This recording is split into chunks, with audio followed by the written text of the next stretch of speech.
Hey, it's Jason. I am here at a place in Chester County, Pennsylvania, and I am really excited to show you a project that we're working on. So much that I couldn't even wait until we were done to show you the finished product. I wanted to show you a video along the way. I'm really excited for how this one's gonna come out.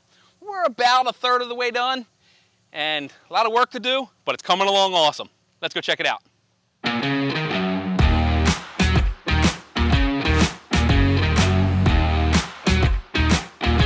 Check out this big palio of aqua blocks behind me.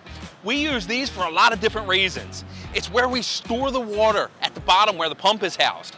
What we do is we put a liner in and we put all of these blocks in.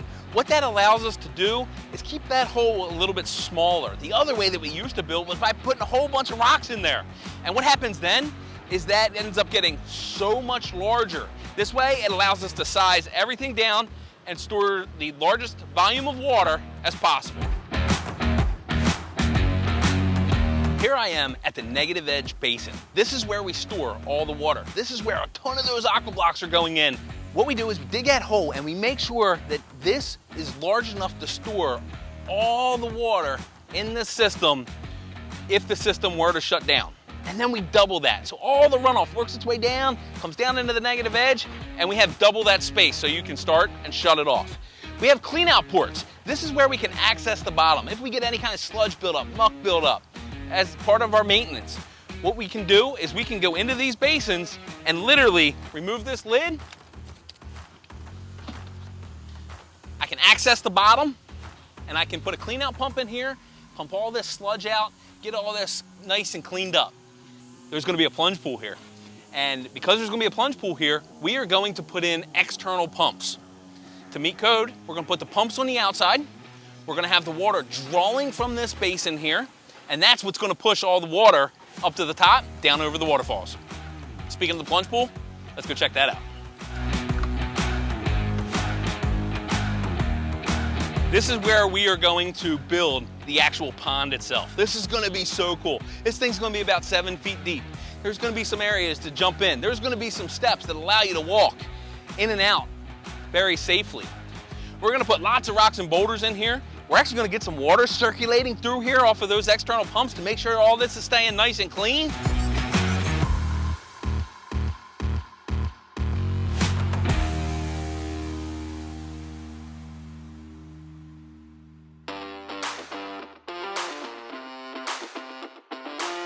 I am sitting on the edge of the constructed wetland. What this constructed wetland does is it keeps all the water clear. The way that it does that is we use some more of those aqua blocks that I was showing you, and those aqua blocks act as a filter. We put gravel on top and the plants go on top of that, and the plant roots are all different depths and neat things.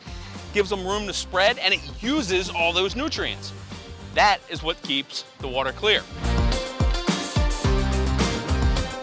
This house is long width-wise, so what we're doing is we're creating waterfalls from different areas and different vantage points that you can see both from outside, like on the patio and on some of the new walkways and pathways that we're creating, as well as from the inside, such as in the office. So we're gonna build everything a little bit wider. There'll be different waterfalls coming in different areas, but this area here is actually gonna be part of the pond, as well as have a whole bunch of waterfalls coming into it, which is gonna give you a ton of sound, and it's gonna look really nice. The waterfall is coming right towards the house. This is gonna be the last waterfall before the water starts to split and look like it's going in all kinds of multiple places. Even that wetland that's not constructed, this will draw your eye here first, and what that's gonna do is just allow everything to give you that width that we're talking about. I really like the drop that these guys have installed. This is gonna be a nice big drop, a lot of sound coming towards the house. It's gonna look fantastic from the patio. And from here, it's all one with the stream, leads up to the other constructed wetland, which does the same thing as the first one. What I'm really excited about from here is they got a lot of width here. But all of a sudden, as the water starts to split, it's being choked down. So when that water comes down through here and leads through this rapid waterfall right here, it's gonna be nice and narrow, and it just changes everything. Changing your waterfalls width-wise and depth-wise really gives you a much more natural look. I hope you're as excited as I am to see this project finished. It is gonna be absolutely awesome. Make sure you check back for the future video.